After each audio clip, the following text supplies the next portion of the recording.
సముద్రముపై వంతెన నిర్మాణం మొదలుపెట్టాడు. సేతు నిర్మాణము నలుడు మరియు నీలుని ఆధ్వర్యంలో జరుగుతుంది. ఆంజనేయుడు, సుగ్రీవుడు, అంగదుడు మొదలైన వానర వీరులు నిర్మాణంలో పాల్గొన్నారు.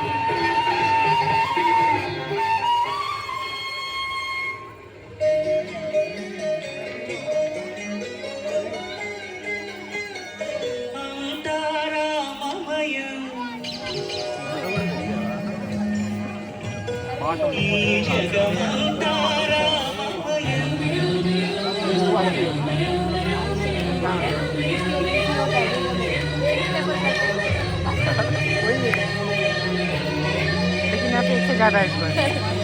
हम भी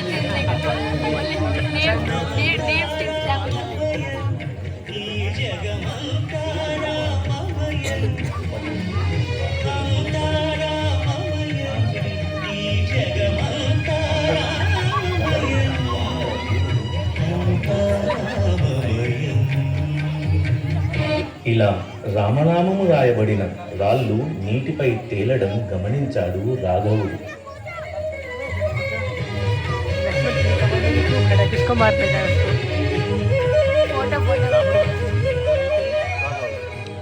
రాయి మునిగిపోవడం చూసి రాఘవుడు ఆలోచనలో పడిపోయాడు. రాముణ్ణి గమనించిన హనుమ రాముణ్ణి సమీపిస్తాడు.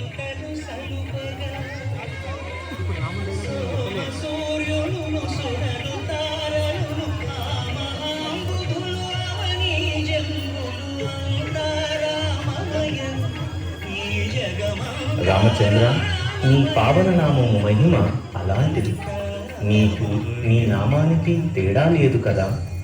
రామనామము మానవులను కష్టాల కడలిలో మునిగిపోకుండా కాపాడుతుంది కదా. అందుకే రామనామము రాయబడిన రాళ్ళు తేలుతున్నాయి. స్వామి, అందరినీ కాపాడే శ్రీరాముడి స్వయంగా ఆ రాయిని వదిలివేస్తే మునగకుండా ఏం చేస్తుంది చెప్పండి. స్వామి, మీరు మానవ జాతినందరినీ తరింపచేయడానికి వచ్చారు.